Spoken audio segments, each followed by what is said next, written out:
Olá, boa noite. Quero te desejar a paz do Senhor. Quero compartilhar um pouco da palavra do Senhor com você. Lembrando que nós estamos expondo o livro de Efésios e hoje nós vamos expor Efésios 4, 17 ao 24 e você que está nos acompanhando já pode abrir a sua Bíblia, que vai ser bem útil. Mas antes disso, antes de partirmos para a exposição, eu gostaria de orar com você e peço que você então feche os seus olhos e concentre-se nessa oração. Deus, quero clamar ao Senhor, que o Senhor fale ao nosso coração. Quero agradecer pela oportunidade, Deus, de estar em outras casas, compartilhando a Tua palavra, compartilhando o Teu Evangelho, compartilhando daquilo que o Senhor tem nos ensinado. Eu quero pedir que o Senhor encha a nossa mente, o nosso coração do Senhor, pedindo que o Senhor tenha misericórdia de nós, para que os meus pecados não atrapalhem a exposição, que os pecados daqueles que me ouvem, Deus, também não os atrapalhem e que o Senhor possa nos instruir, que o Teu Santo Espírito possa nos iluminar para então estarmos cheios do Senhor. É o que eu te peço e também agradeço no nome de Jesus. Amém. Noel Rosa fez uma marchinha, na verdade um sambinha, muitos anos atrás, eu esqueci de olhar a data, que fala o seguinte: agora eu vou mudar minha conduta, eu vou para a luta, pois eu quero me aprumar. Vou tratar você com a força bruta para poder me reabilitar. Essa música é famosa, muitas outras pessoas gravaram, especialmente uma versão do Wilson Simonal, que ficou famosa, e ela diz da saga de um camarada que quer mudar de vida e que não tem uma boa roupa agora para ir para o samba que a sua pretendente convidou.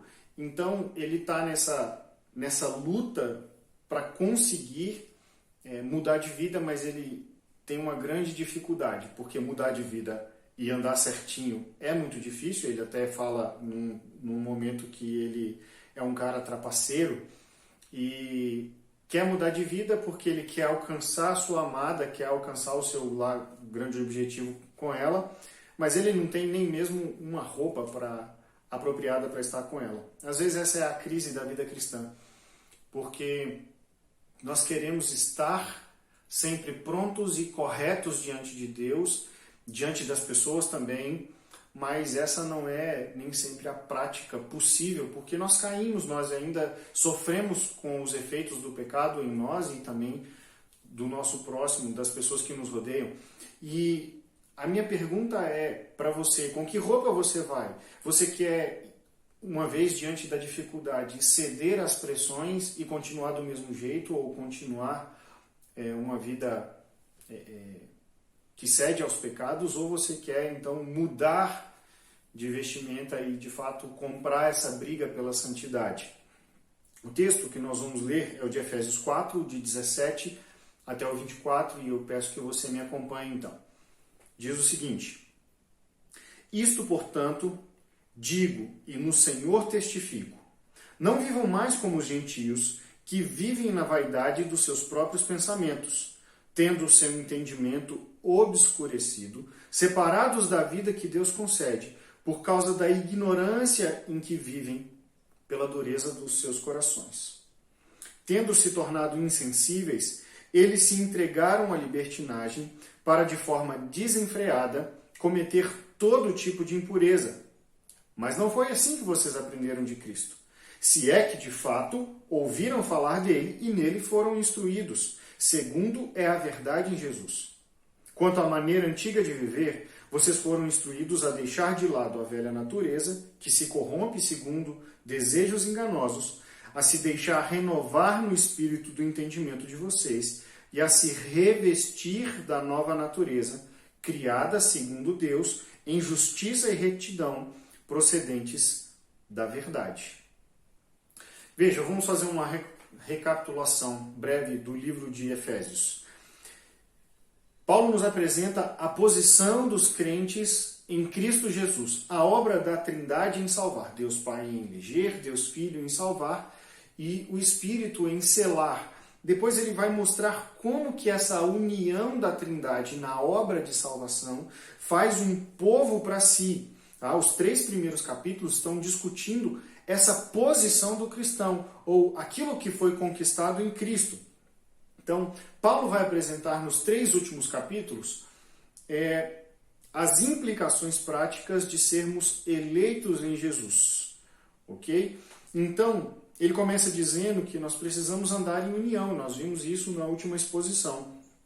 Porque a igreja, assim como Deus Pai, Filho e Espírito Santo, são indivisíveis. A igreja ela é indivisível entre os seus membros e não existe castas na igreja. Não existe essa separação social. Não existe aquele que é melhor, não existe aquele que é pior, não existe aquele que tem mais dom, aquele que tem menos dom, ou que tem um dom mais importante que os outros. Né? Nem mesmo o pastor está nessa separação ou nessa classificação. Então, o que Paulo está mostrando é que a primeira implicação daquilo que alcançamos em Cristo é a unidade. Nós precisamos, de fato, andar unidos em Cristo. E essa é uma maneira de andar de forma digna do Evangelho. Ou seja, a unidade da igreja é uma maneira digna do Evangelho de Cristo. A desunião ela é o oposto de Cristo. Ela é uma forma indigna. É como o noivo receber a noiva com a roupa toda surrada, toda imunda, toda suja. Isso não faz o menor sentido. Ele tem que estar tão preparado quanto a noiva para o casamento, para o dia do casamento. Então, a grande mensagem do Evangelho no livro de Efésios é que pecadores sujos são unidos ao Criador, santo e justo, completamente puro, por meio do sacrifício do seu Filho Jesus na cruz. E por isso a igreja precisa estar unida. Então, andem juntos.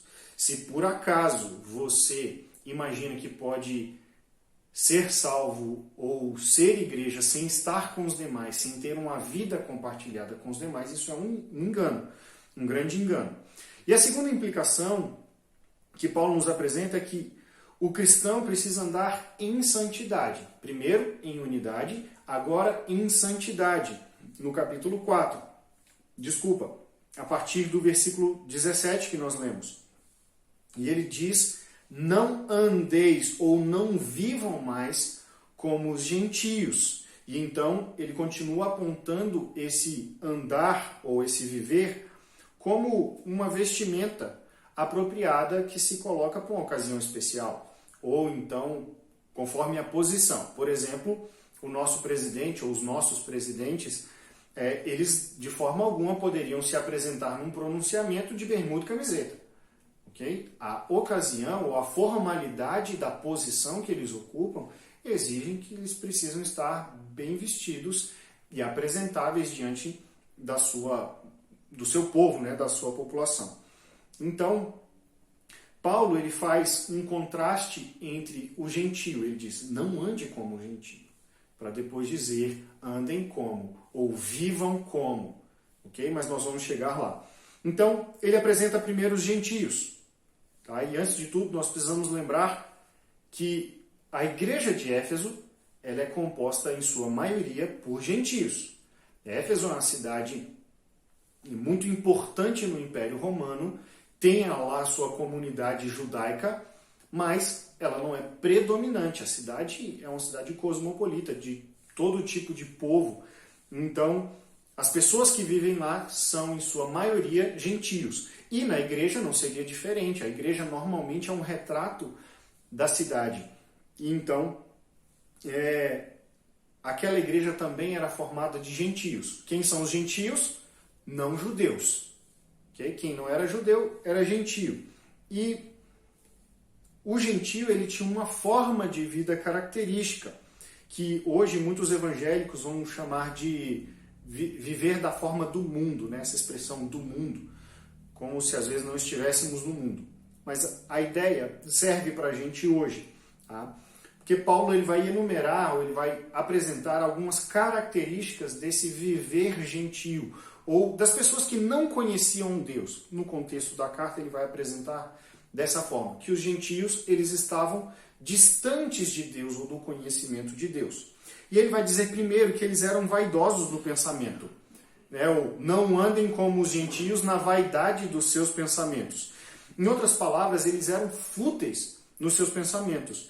Só que futilidade aqui não é pensar sobre coisas sem valor ou coisa pequena, mas sobre as coisas que não têm valor eterno. O vaidoso, ele pensa muito de si mesmo, né? A mulher que é vaidosa, ela se maqueia, ela se prepara, ela se veste. Por quê? Porque ela quer estar embelezada. Ela quer ser vista como de uma beleza superior, né? Ou ela quer esconder alguma coisa que para ela pareça um defeito. O homem, da mesma forma, ele coloca uma melhor roupa, penteia o cabelo, alguns escondem o cabelo com um boné, seja lá o que for, exatamente porque existe uma vaidade ou uma preparação para se apresentar melhor ou para se apresentar de alguma forma superior, né? Só que o vaidoso, ou aquele que pensa de forma vaidosa, ele acha muito de si mesmo, ele se acha muito importante, ele acha que tem todas as boas ideias sobre todas as coisas, o que é um grande engano. Ninguém sabe tudo além do nosso Deus. Então, o vaidoso ele não consegue perceber o tamanho do buraco que ele está. E se ele não consegue perceber o tamanho do buraco que ele está, ele não vai perceber como sair também. O resultado disso, o texto vai dizer que é um pensamento obscurecido, como se fosse cheio de neblina, algo que o impede de ver, né? Uma estrada com neblina ela é interessante. Você consegue ver ali 5, 10 metros na frente, mas se você está caminhando por um buraco, você não sabe. E se você está numa velocidade, né, num carro, numa velocidade alta, ainda que você consiga ver 10 metros na frente, você não tem a capacidade de reagir a tempo de sair de um buraco, por exemplo.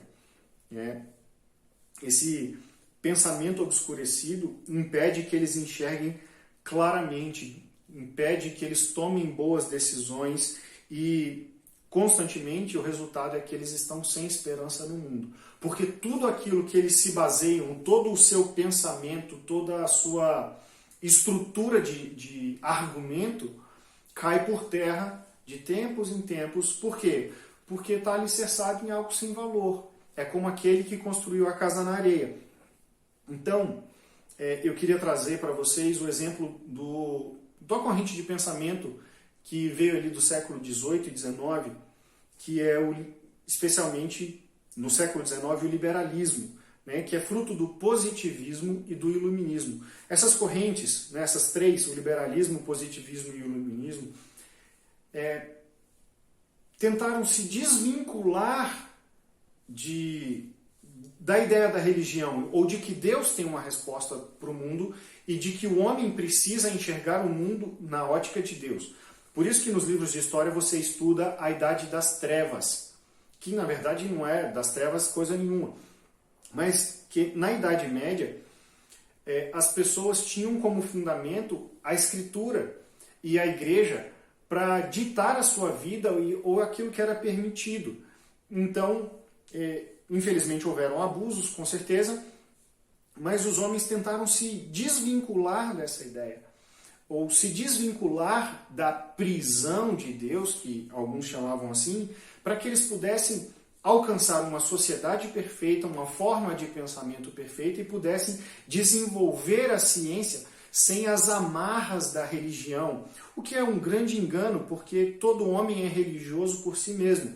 Mas não só isso, porque eu percebo melhor a natureza quando eu percebo melhor quem criou essa natureza na qual eu vivo. Então, essa corrente, né, que queria dizer que o homem era muito superior e que ele sozinho alcançaria liberdade e alcançaria a sociedade perfeita, ela cai por terra no século XX. Por quê? Porque nós temos no começo do século XX a Primeira Grande Guerra. E os homens se matam, os homens cometem todo tipo de atrocidade. E depois, pouco tempo depois, na verdade, nós temos a Segunda Grande Guerra e, novamente, muitas atrocidades, muitas coisas terríveis acontecendo, pessoas morrendo por causa da maldade uns dos outros. Que sociedade perfeita é essa? Que homem perfeito é esse que agora desamarrado do seu Criador, ou liberto do seu Criador, vamos dizer assim, né, a partir dessa perspectiva, ele simplesmente comete todo tipo de maldade, não que não cometesse antes, mas fica muito evidente de que aquela ideia falhou. Ou seja, fica evidente que o homem em si mesmado, ou o homem vaidoso, aquele que pensa de si demais, pensa mais do que convém, ele cai num grande erro, num grande engano. Essa a forma de pensamento do gentio, eles ficam obscurecidos, ou eles não conseguem ver além. Tá? Esse otimismo, ele acaba derrubando as pessoas. Né? Jesus fala, ao que está de pé, cuide para que não caia. O que acontece é que eles vivem, então, alheios à vida de Deus. Está aí no seu texto. Tá? E não tem perigo de dar certo. Quando o homem se afasta de Deus, quando ele pensa que sabe mais do que a palavra de Deus diz, ele acaba ficando distante, né, ou alheio à santidade e sabedoria de Deus. Um homem distante de Deus, ele com certeza está condenado a viver sem rumo, como um barco. Um barquinho sem leme, sem vela, sem remo. Ele vai onde o vento e a maré levar. Paulo mesmo, em Romanos 1, a partir do versículo 20, no 20 a 22, ele vai dizer isso, ou como essa distância de Deus se desenvolve e qual é o resultado disso. Lá fala o seguinte, Romanos 1, 20 a 22. Porque os atributos invisíveis de Deus, isto é, o seu eterno poder e a sua divindade, claramente se reconhecem desde a criação do mundo, sendo percebidos por meio das coisas que Deus fez. Por isso, os seres humanos são indesculpáveis, porque tendo conhecimento de Deus, não o glorificaram como Deus, nem lhe deram graças. Pelo contrário, se tornaram nulos em seus próprios raciocínios, e o coração insensato deles se obscureceu. Dizendo que eram sábios, se tornaram tolos. O resultado dessa forma obscurecida de ver a Deus ou de perceber Deus e de se manter distante dele está no versículo 24 de Romanos 1, que diz o seguinte: por isso Deus os entregou à impureza sexual, segundo os desejos pecaminosos do seu coração, para a degradação do seu corpo entre si. Trocaram a verdade de Deus pela mentira e adoraram e serviram a coisas e seres criados, em vez do Criador, que é bendito para sempre. Amém. Por causa disso, Deus os entregou a paixões vergonhosas. E ele continua o texto, e não é o nosso foco aqui, mas a ideia, e o que eu quero que você perceba, é que Deus os entregou a uma disposição mental reprovável. Deus não provocou algo. Deus não provocou uma catástrofe para puni-los ou para fazer alguma coisa nesse sentido. Pelo contrário, Deus simplesmente permite que eles continuem na dureza do coração ou com essa mente obscurecida do entendimento. Ele permitiu que eles se mantivessem na vaidade dos seus pensamentos e, consequentemente, alheios à vida de Deus, distantes de Deus. Distante da pessoa de Deus, distante da obra de Deus, ou das obras de Deus, e ainda distantes da ética de Deus. Ou a ética que é o que envolve o nosso relacionamento com o próximo. Né? Romanos 3,23 vai falar que todos pecaram e separados ou destituídos estão da glória de Deus. Então, esses são os homens vaidosos no seu pensamento e alheios à vida de Deus. Mas uma consequência de estar distante de Deus e de ser vaidoso no seu pensamento é que eles se tornam ignorantes e insensíveis. O Salmo 53, no versículo 1, vai dizer que o insensato diz no seu coração: não há Deus. Corrompem-se e praticam iniquidade. Já não há quem faça o bem. E é interessante que o salmista diz que o insensato diz que não há Deus. Porque o insensato é aquele que falta senso.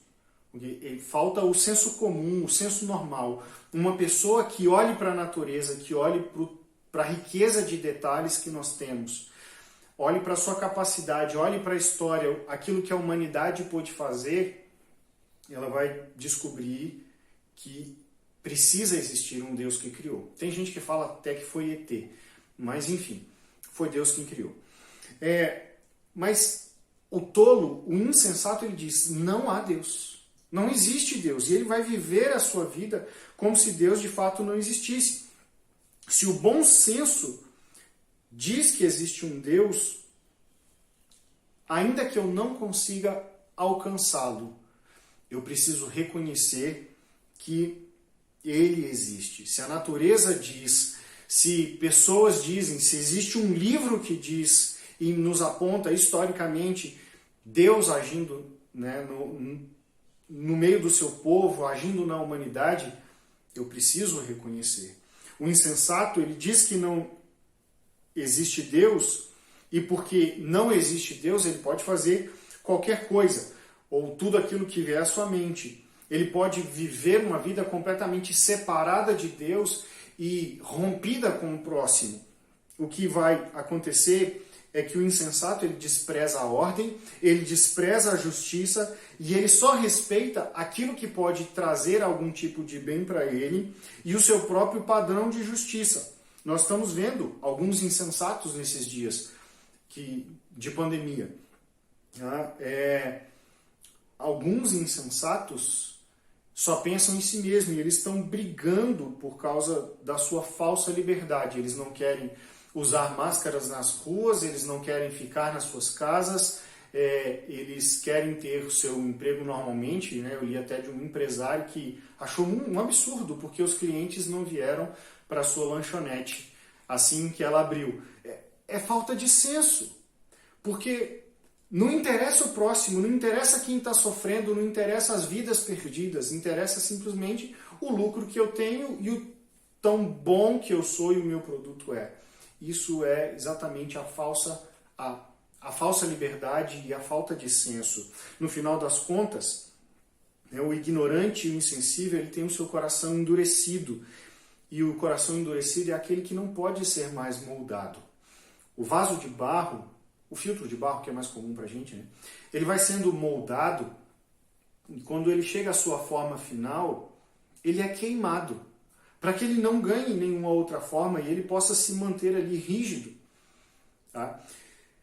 O insensível, né, o insensato, ele não sente mais.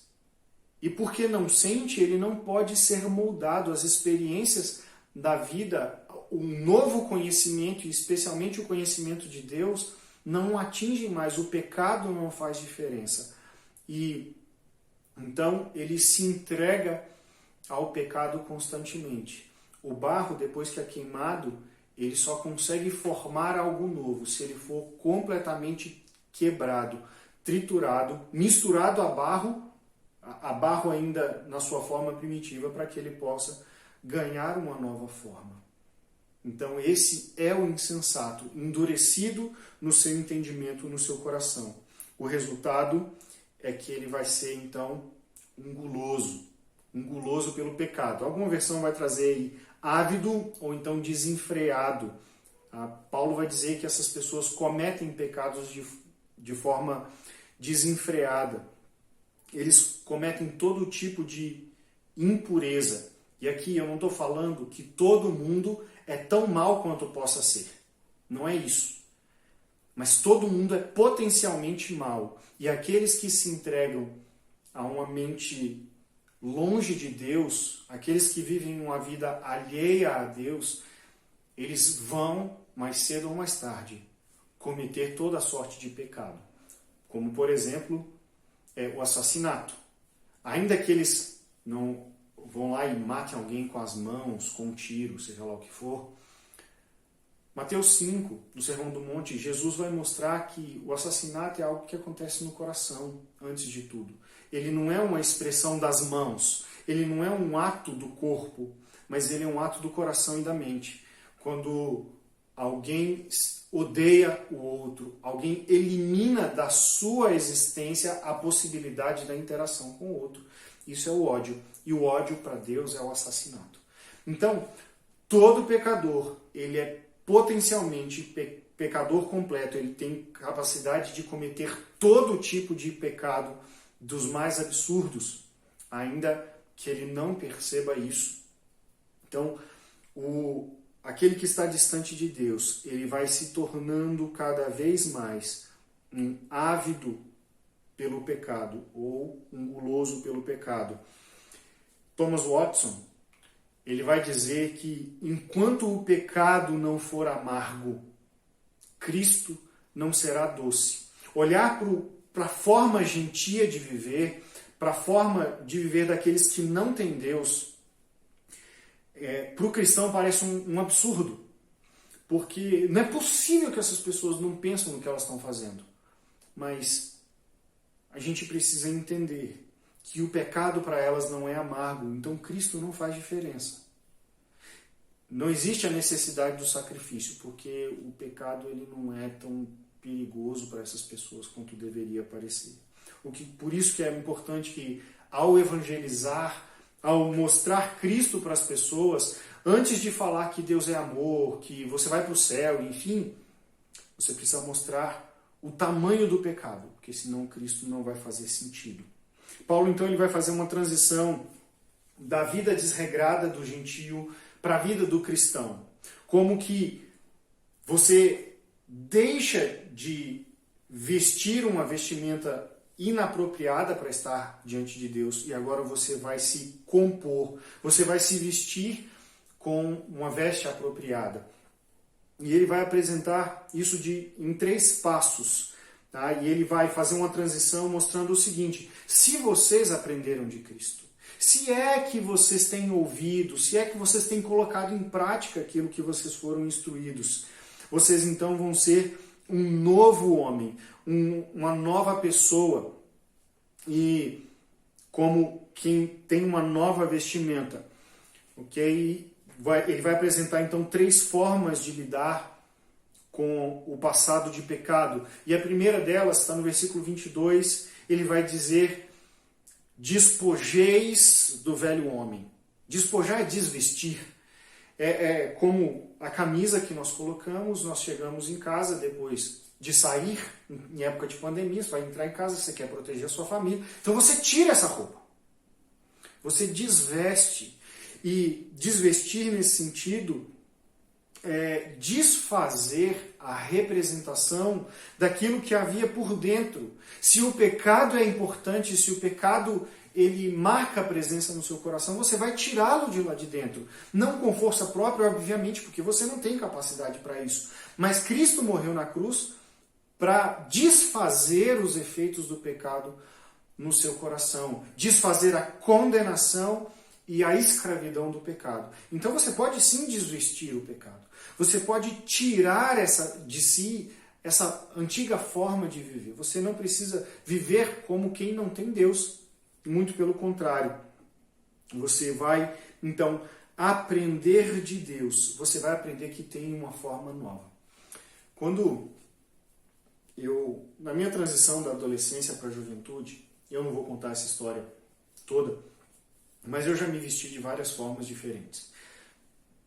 Especialmente quando eu estava numa empresa que eu tinha muita liberdade quanto ao horário, a forma de trabalhar, a vestimenta que eu tinha. E tinha alguns dias que eu ia trabalhar um trapo. Literalmente com roupa de saco, né? Era calça de saco, parece aquelas de hippie, né? Uma camisa bem esquisita. Pode até não parecer, mas eu já me vesti assim. E eu chegava para trabalhar, estava ali no meu ambiente profissional, só com os colegas de trabalho, e era muito tranquilo. Só que, vez por outra, acontecia de chegar um cliente. E quando o cliente chegava para resolver uma questão dentro da empresa, eu estava completamente inadequado na minha vestimenta. E eu precisei perceber, à medida que eles vinham, que aquela não era a forma correta de eu tratar o meu cliente. Então, eu precisei, a partir daquilo, desvestir a minha indumentária, que me deixava confortável, que eu achava super legal, eu já melhorei nisso, e entender que existe uma forma nova, existe uma forma correta. Então, deixe você de lado, o velho homem, aquilo que te atrapalha a estar com Deus, aquilo que te afasta de Deus, para que você possa, então, ter algo novo, algo que condiz com aquilo que foi aprendido de Cristo. E então, no versículo 23, você tem uma nova forma de lidar com o pecado passado. Então você renova o seu entendimento. Romanos 12, 1 e 2 vai falar para nós apresentarmos os nossos corpos como sacrifício vivo, santo e agradável a Deus, e não nos conformarmos ou não tomarmos a forma deste mundo ou deste século, né, que diz lá no texto, mas transformar pela renovação da nossa mente, de forma que nós vamos experimentar a boa, perfeita e agradável vontade de Deus. Entenda, o processo de renovação é quando nós tiramos aquilo que está velho e colocamos algo novo. Então, veja, perceba, eu retirei o velho homem. Agora eu penso. É como a mulher, né, que ela chegou em casa, tirou a roupa, tomou o seu banho e agora ela vai para o guarda-roupa, né? Ela abre e ali abre uma janela dimensional, né? Um negócio do tempo, que ali ela vai ficar 10 horas e vai parecer 10 minutos.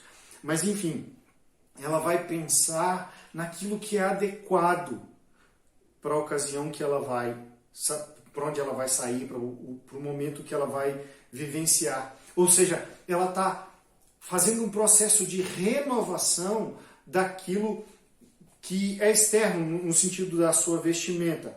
Então, quando você renova a sua mente, é como se você abrisse o guarda-roupa e começasse a perceber o universo de possibilidades que existe em Cristo.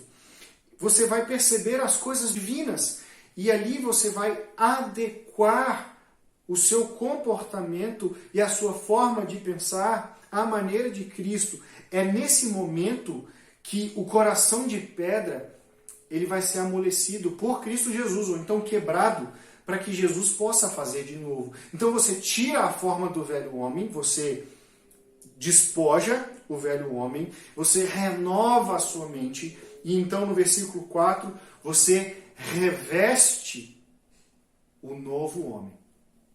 Você coloca uma nova vestimenta, você coloca então uma vida que condiz ou que expresse aquilo que você é por dentro. Você passa a viver da forma que condiz com a sua posição em Cristo. Quem é você em Cristo? O seu comportamento, o seu linguajar, o seu pensar condizem com aquilo que você alcançou em Cristo? Com quem você é em Cristo? Essa é a vestimenta que você precisa ter. Uma vestimenta que brota da justiça de Deus, da percepção de quem Ele é e da retidão na verdade. Então você tem acesso à pessoa de Deus, à obra de Deus e à ética de Deus. Essa é a roupa que você precisa vestir. E eu queria trazer então 3 aplicações sobre essa perspectiva. E a primeira delas é para que você prepare a sua mente. Se você percebeu no texto, o que Paulo está dizendo é que existe uma batalha na mente acerca de quem nós somos, aquilo que o mundo diz que nós somos e aquilo que Cristo diz que nós somos. A mente do gentio é de uma forma, mas aquele que aprendeu de Cristo é diferente. Então, você precisa preparar a sua mente. Existe muita pressão para o cristão acerca do faça isso ou faça aquilo. Mas nós precisamos aprender algo além disso, né? Ou antes de tudo, que existe uma luta que se vence na mente e no coração e não nas atitudes. Quando o meu coração está cheio de Cristo, as minhas atitudes vão expressar Cristo. Então eu preciso conhecê-lo. Enquanto o gentio despreza Deus, o cristão precisa conhecê-lo. E essa é a preparação da mente. O cristão ele precisa se parecer com Cristo e ele precisa ser feito à imagem do Filho de Deus. E se você foi feito filho de Deus, não faz sentido você parecer e viver como filho do diabo. Obviamente. Né? O verso 21 do texto que nós lemos, ele questiona se de fato vocês ouviram e foram instruídos em Jesus, não andeis mais como os gentios. Ou seja, se vocês têm exercitado a sua mente em Cristo, se esforçado por conhecer e ouvir dele, falar dele, aprender sobre ele, vivam uma nova vida. Okay? E essa nova vida, ela vai vir, ela vai começar a brotar quando você, de fato, se esforçar acerca do aprender de Cristo, de receber dele a instrução de quem ele é. Então prepare a sua mente. E, obviamente, essa preparação ela vai acontecer primordialmente na oração e na palavra de Deus. Okay? Então, primeiramente, prepare a sua mente. Em segundo lugar, renove a sua mente. Okay? A vida cristã ela precisa de renovação diária, porque nós estamos sempre nos esquecendo de quem somos e do que temos em Cristo. Então, aquilo que foi alcançado na cruz, ele precisa ser trazido à mente. Você preparou a sua mente, só que você não para por aí. Agora você renova. Você investe mais conhecimento. Você vai buscar nos outros trechos da palavra de Deus que talvez não estejam tão claros, à luz daqueles que você já aprendeu, você vai buscar esse novo conhecimento. Quem Deus é nessa passagem? O que Ele está me ensinando? O que eu posso acrescentar na minha vida a partir desse novo conhecimento? Você precisa trazer a mente constantemente. A renovação da mente, ela nos lembra constantemente de verdades espirituais que vão mudar o nosso comportamento. Então você prepara a sua mente, você renova a sua mente. Jamais pense que você já alcançou o conhecimento suficiente em Cristo. Você precisa constantemente de renovação. Então, renove a sua mente. Em terceiro lugar, o meu conselho é para que você proteja a sua mente. E o final do livro de Efésios, nós vamos ter a armadura de Deus, que é a proteção que Deus nos provê. Okay? Mas antes de chegar lá, eu quero te apresentar uma forma de proteger a sua mente. Você não tem em si, sozinho, todos os recursos para isso. Você preparou a sua mente, você está renovando a sua mente. E agora você precisa de um terceiro passo. Os crentes, eles não caem nos grandes pecados. Eu estou sendo genérico na minha afirmação, tem crente que cai, obviamente, mas, de maneira geral, para aqueles pecados que têm grandes consequências, que nós acabamos taxando, infelizmente, como grandes, nós acabamos nos preparando para a traição, para o assassinato, para o furto, né, para o roubo. Mas a questão são os pequenos. São as coisas que acontecem no dia a dia. E nós precisamos nos proteger com uma preparação da mente, com a renovação da mente, mas tem um terceiro elemento, que diz especialmente sobre a unidade da igreja. Você precisa se lembrar, ou se permitir ser lembrado, na união com outros irmãos, no discipulado mútuo, no crescimento que existe enquanto você está compartilhando a sua vida e permitindo que outro irmão compartilhe da dele. Você cresce enquanto você aconselha biblicamente e quando você compartilha as suas lutas para que outros também te aconselhem a partir da Bíblia, a partir daquilo que aprenderam de Cristo.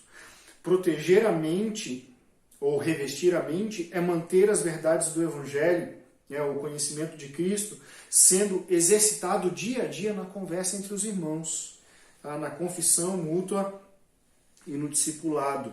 Aquilo que nós não podemos enxergar, outros conseguem. E assim, a nossa mente ela vai sendo treinada no conhecimento de Cristo enquanto nós protegemos uns aos outros. Essa é a vestimenta que nós precisamos ter de Cristo. Essa é a forma apropriada como nós precisamos nos apresentar a Ele e à sociedade onde vivemos. É dessa forma que nós precisamos nos apresentar, inclusive diante do espelho, quando nós olhamos e dizemos: quem é você? Ou quem sou eu? Eu sou alguém feito a partir de Cristo. Então, eu preciso que a minha vida expresse Cristo. Expresse aquele que me salvou. Expresse as verdades, a ética e a obra daquele que é o meu Deus. Então, a minha pergunta para você hoje é se você é como o personagem do Noel Rosa na música, alguém tentando vencer a sua condição por meio da força bruta, por meio de dar murra em ponta de faca, sem o conhecimento de Deus, ou se você vai, então, vestir a mente de Cristo, vestir a nova vida em Cristo, né? Tirar do seu coração e da sua mente aquilo que era o velho homem, a vida do passado, e viver, então, a vida de Cristo no presente e para toda a eternidade. O meu desejo é que você cresça, que você possa, então, se orgulhar daquilo que recebeu em Cristo e das vestes espirituais que Ele proveu para que você possa vesti-la todos os dias, por meio dos seus relacionamentos, do seu linguajar e da sua mente. Que Deus te abençoe e um grande abraço.